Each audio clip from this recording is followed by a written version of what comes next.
bunions are not a recent issue. They have actually been a common problem for around 700 years when the primary role of shoes as utility wear was replaced by a focus on fashion. The oldest archaeological records of footwear and some ancient texts suggest that footwear started off first and foremost as a means of protecting the feet from the environment, be it from extreme weather conditions or harsh terrain. However, through the years, shoes have shifted from being pure utility wear to being valued as aesthetic items. As you can see on the Victoria and Albert Museum website, shoes have evolved from flat, minimalist designs that mimic the natural shape of the feet to heeled footwear with increasingly narrow and pointed toe boxes. So let's see how these structural changes have affected the health of our feet with a particular focus on bunions. In a paper titled The History of Shoes, more than 500 shoes from the 14th and 15th centuries were examined. It was found that the most common wear marks on the shoes were made by the nail of the big toe. The authors believe this to have been caused by excess toe cramping and bunion strain due to the design of the shoes in those times. This hypothesis was validated by the commonly found cross slashes or holes in the upper parts of these shoes, which were said to have provided the wearer with some relief from the upward pressure of their constricted great toes. Jumping forward 400 years, that same paper references an extract from a popular publication in the 1800s that speaks of the ill effects of fashionable shoes on people's feet in that century. It states, "There scarcely exists an Englishwoman whose toes are not folded one over the other, each of them crooked, and their nails almost destroyed. From childhood, the rage for tight shoes and small feet exists." Toes crooked and folded one over the other sounds very much like bunions. So if we compare the style of shoes shown in the study on the bunion-like wear marks from the 1400s to the shoes in the 1800s causing the toes to be folded over and disfigured, a design pattern starts to emerge. But let's look at some further evidence from a more recent study conducted in Japan less than 50 years ago by the Department of Orthopedic Surgery at Keirin University. The researchers showed that they had not performed a single operation for bunions in the university's orthopedic clinic before 1972. However, such surgeries became increasingly more frequent from 1972 onwards. The interesting thing about the change in this particular healthcare trend is that prior to the 1960s, the Japanese gida, an open sandal, was the primary footwear worn in Japan. These sandals, worn together with the traditional Japanese socks tabi, allows the great toe and other toes to move freely. However, after the 1960s, the Western design closed leather shoes with a pointed toe box quickly gained popularity. In the span of a few years, the local annual production of these westernized shoes grew from 8 million pairs in 1960 to almost 50 million pairs 15 years later. Now, if we take this aggressive growth in the Western-styled shoe production in Japan and include it in the same graph showing the prevalence of bunion surgeries at Keirin University, we can see a clear correlation between these two variables. All this evidence points to the fact that, while aesthetically pleasing, the unnatural shapes of the shoe designs from the past few centuries have contributed to many foot problems, particularly bunions. And if we look at the footwear designs of today, these restrictive characteristics persist. This is why a study done in 2008 on 4,249 people between the ages of 30 and 95 revealed that 38% of women and 21% of men presented with hallux valgus, a misaligned toe shape that can eventually become a painful bunion. This was one of the largest epidemiological studies ever done on hallux valgus. If we take these statistics and extrapolate them across the entire US population, which currently stands at just over 333 million, we can estimate that about 60 million Americans above the age of 30 suffer from a misaligned great toe or bunion, meaning that this is still a widespread issue. If it is not yet obvious why, then let's take a look at the foot's natural shape and compare it to the average shoe design. There are three distinct aspects we need to look at: the shape of the toe box, the height of the heel, and the overall fit of the shoe. Unlike most shoes, which are rounded on both sides and pointy in the front, the feet naturally feature a straight medial line running from the midfoot through the big toe and then a gradual curve along the toes towards the lateral side. So if we overlay the structure of a traditional shoe with a naturally shaped foot, we can clearly see a major discrepancy between the two. For the toes to conform to the rounded and pointy design of narrow footwear, they must forego their natural alignment and default to the hallux valgus shape we identify as bunions.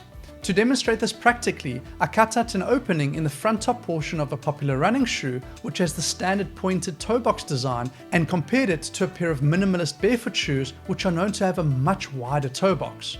From the top view, you can clearly see the difference in how my toes reacted when wearing these two contrasting designs. As you can see, in the traditional running shoes, my toes bunched together to fit into the narrow toe box design, while in the barefoot shoes, my toes have enough space to remain in perfect alignment. This is one of the reasons why I'm such an advocate for barefoot shoes. They are made to work with the feet rather than against them. You can find links to all the various barefoot shoes that my team and I have tested over the past couple of years in the description section below. Anyway, going back to our timeline representing the earliest documentation of bunion formation, we can see the second design feature that is strongly linked to big toe misalignment: heels. The function of the heel was originally to assist 15th century Persian soldiers to secure their feet in stirrups. The trend evolved soon thereafter into a means of increasing the height and status of the wearer. While it seems they provide little function today apart from their aesthetic value, they remain a cultural norm. As a sports scientist, I've come across only one sport in which one gains a biomechanical benefit from high-heeled shoes, and that's Olympic weightlifting.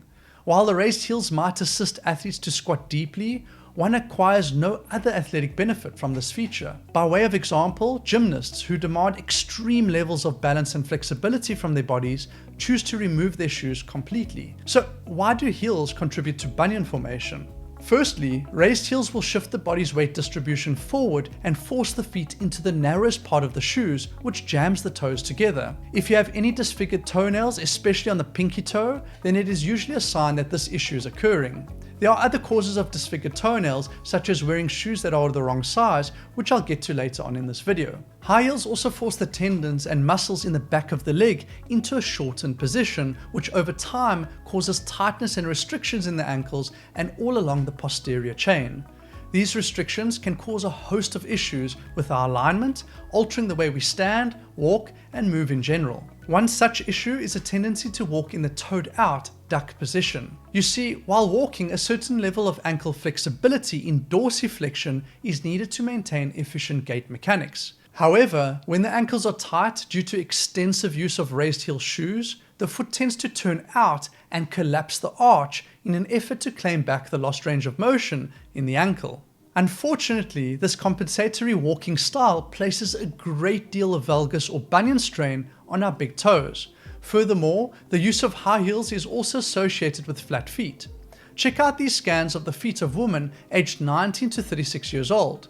The four groups show women who never, rarely, sometimes, and often wear high heels. Notice how much flatter the feet are of those who more frequently wear high heels compared to those who don't. As I explained in our previous video on this topic, flat feet also promote the formation of bunions. So we can start to see how all these factors are linked to one another. This is why in our Strong Feet, Strong Foundation program, we cover everything from ankle mobility techniques to the toed out walking position and foot arch strengthening exercises, which addresses all the issues we just mentioned and so much more.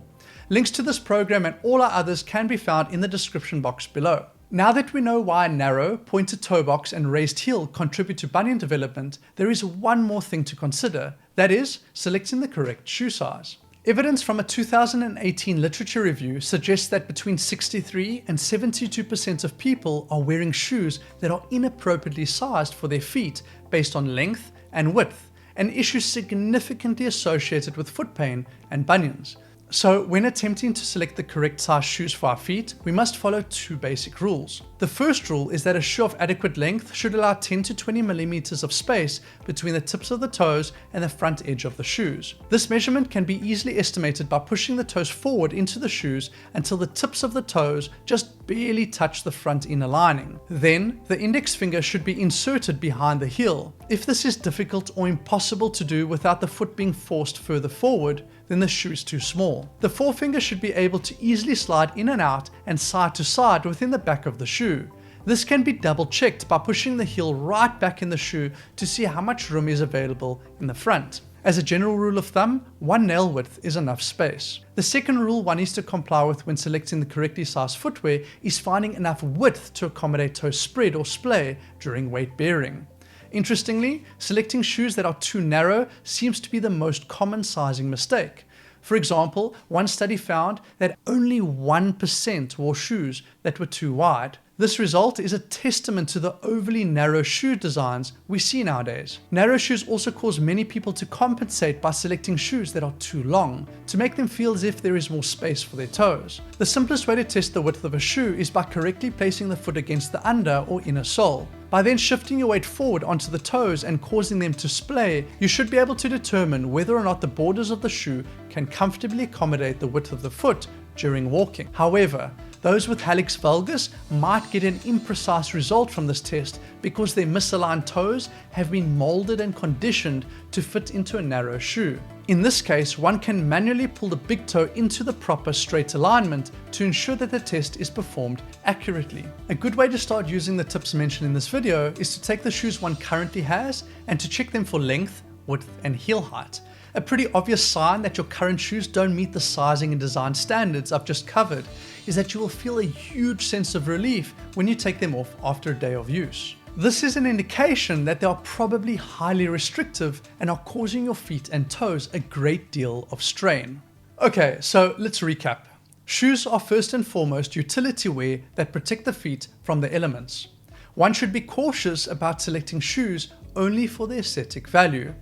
A well-designed shoe must accommodate the natural shape of the forefoot without forcing any of the toes out of alignment and into the hallux valgus or bunion shape. Unless we ride horses or do Olympic weightlifting, the shoes we wear should be flat enough to allow for equal weight distribution through the feet and to promote good alignment and movement patterns throughout the rest of the body. Finally, selecting the correctly sized footwear in both length and width is vitally important for preventing bunions and preserving the overall health of our feet. You now have a foundational understanding of the main shoe characteristics that cause hallux valgus. In the next video, we'll apply this knowledge to some of the most frequently worn shoes to see if we can find the best shoe models for bunion prevention and correction. But before I go, let me leave you with an extract from the old musical Choo Chin Chow, where the cobbler sings, "And as I cobble with needle and thread, I judge the world by the way they tread. Heels worn thick and soles worn thin, toes turned out and toes turned in. There's food for thought in a sandal skin." Thanks for watching. See you in the next one. Cheers.